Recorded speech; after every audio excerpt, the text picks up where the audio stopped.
Hi guys! Welcome back to Georgetown Penang Travel Vlog Part 2! Make sure to follow this video through the end since I will be revealing my itinerary, how much it cost, and tips on how to save money traveling to Penang. Additionally, I'll provide the Part 1 link in the comment section. So this is the Goddess of Mercy Temple. The Goddess of Mercy Temple, which is open from 8 a.m. to 5 p.m., is where we start our tour. Most temples are following this timing according to the locals. This is just 3 minutes walk from my hotel.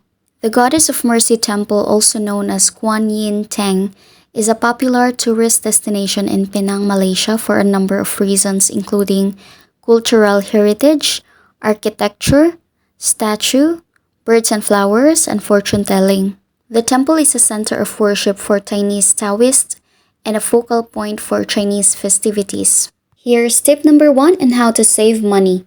It is recommended to rent a motorbike because Grab can go a little higher depending on the demand and supply. Plus, you can save time. We went to the AM Sinar Enterprise, which is 3 minutes walk from Goddess of Mercy Temple. Our second stop is in Penang Piranakan Mansion. Allow me to continue my saving tip discussion. So during my first day, I was using Grab and sometimes I had to wait for like 14 minutes for the driver to arrive. In the morning, Grab is cheap, but during the afternoon and nighttime, it went high. So when I went to the Jetty Food Court, if you have seen my last video, I was actually riding a bus going to the Jetty Food Court because it cost me only 1 ringgit and 20 cents. Regular bike rental is only 35 ringgit for 24 hours. So if you take them at 10 a.m., you'll have to return it on or before 10 a.m.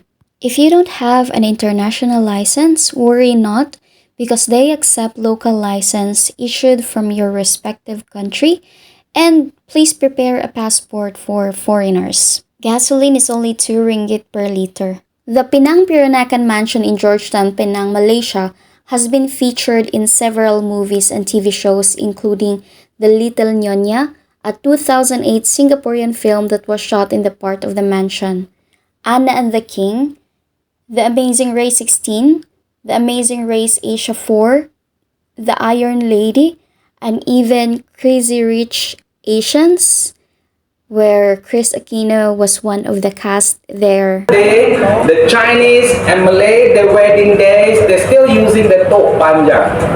And Chinese we call teng tok. Admission fee is 25 ringgit.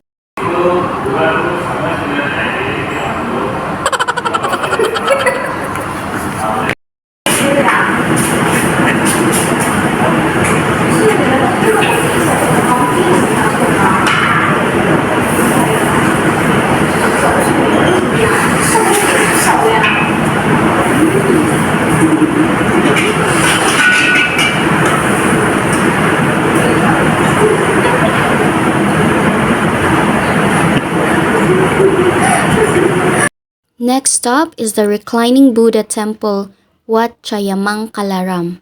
They also called it the Sleeping Buddha in Georgetown, Penang, Malaysia.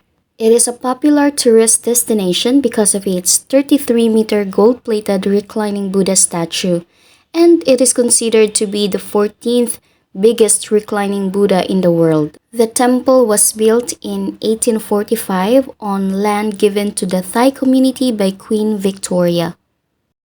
With great details in its architecture, the temple and the reclining Buddha within is definitely worth a visit. In front of the reclining Buddha temple is the Dhammikarama Burmese Buddhist temple. It is one of the oldest Burmese Buddhist temple in Malaysia that has a notable feature such as a huge marble Buddha statue, a 200-year-old well, and a landscape garden. These temples are 51 minutes away by foot from our previous destination, Penang Piranakan Mansion, but it only takes 8 minutes if you ride a motorcycle. I get already in my car. Another worth the visit is Kikloksi Temple. Now we are getting farther from the center of Georgetown. This is an 18-minute motorbike drive from the Damikarama Burmese Buddhist Temple. By the way, all the temples that we have visited are admission free. However, in Kikloksi Temple, you'll need to pay 6 ringgit to ride a lift going up and returning down. This temple is by far the most captivating of all the ones that I've been to. I mean, wow na wow. The temple is enormous. There is a lot to see and you will have a view of the city of Penang because you're on top of the mountain. It looks like my itinerary is from the nearest to the farthest temple and from good to the most captivating temples. During this moment, it feels like I'm in China. There are Chinese merchants selling souvenirs and they are cheaper compared to the Chu Jetty, so that's our saving tip number 2. Buy souvenirs from Kikloksi Temple instead of buying them from Chu Jetty. For me, I bought fridge magnet for 8 ringgit and in Chu Jetty it cost 15 ringgit. Next in our list is Penang Hill. It is a 5-minute drive from Kikloksi Temple. Here's their rate. You can get to the top of Penang Hill by taking a 15-minute train ride. So saving tip number 3, bring your IC card and you'll get more than 50% discount. I'm a foreigner working in Malaysia and our company issued us an IC card aside from the working visa. So if you have one, make sure to bring it. Penang Hill is open from 6:30 a.m. to 11 p.m. On top of the hill, you will see a temple and a playground. Penang Hill is a highly forested area with a cool climate and panoramic views of the island and mainland. The hill is home to a variety of plants and animals including the monkey cup and sleeper orchid. This is the view during nighttime. I highly recommend that you dine in at David Brown's restaurant. They're open from 9 a.m. to 10 p.m. A single rice meal costs 38 ringgit and I can honestly state that it was the best lunch I had all day. They have acoustics with a Filipino singer. You'll enjoy the view of the city. I'm glad that there's a nice restaurant above the hill because traveling isn't enjoyable if you're hungry. This is the ideal place to relax, eat, and enjoy a cup of coffee. There are times when you need to stop and unwind while traveling, and this was the ideal spot for me to do so that day.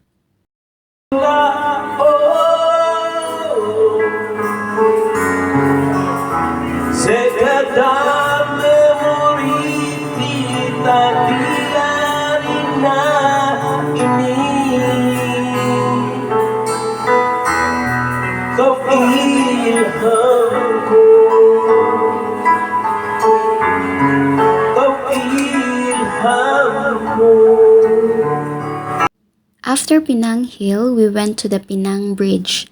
I would not recommend passing this bridge because it's so long and there's no U-turn. Once you get in there, you need to finish the bridge and take a route going back to Georgetown. I could no longer remember, but I think we rode almost 2 hours just to get to the end and we're running out of fuel and we're still in the middle of the bridge. It was nighttime and I was scared. So if you are up for a long ride, then go ahead, but to be safe, remove it from your list.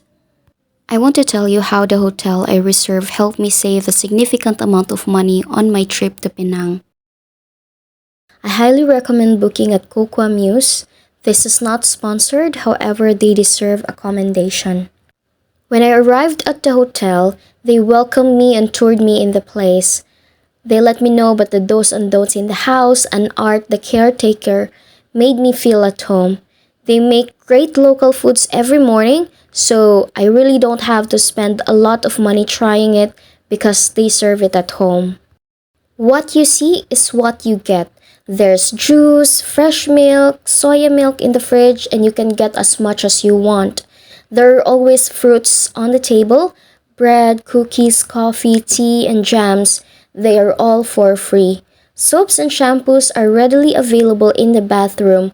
The hotel only cost me 77 ringgit per night, and it is the cheapest by far on booking.com. The location is in the center of the majority of the tourist attraction, and it is along Little India. In terms of security, you don't have to worry because the place is so secure. You can't get in the house without an access card. Let me show you the room. It's very messy for now because I haven't cleaned it up, but let me just show you the size or how it looks like. Here, they provide you with a lot of outlets, good for two. There's it's air conditioned. Yeah, so this is the room. I went street art hunting on the third day. It was so much fun. You can ask the hotel for a map. In addition, I also went to the Georgetown Whitehall and to First Avenue Mall to purchase some Penang delicacies. So that's it. That's our 3 days and 2 nights in Penang. I hope you find this video helpful. See you in my next vlog. Bye!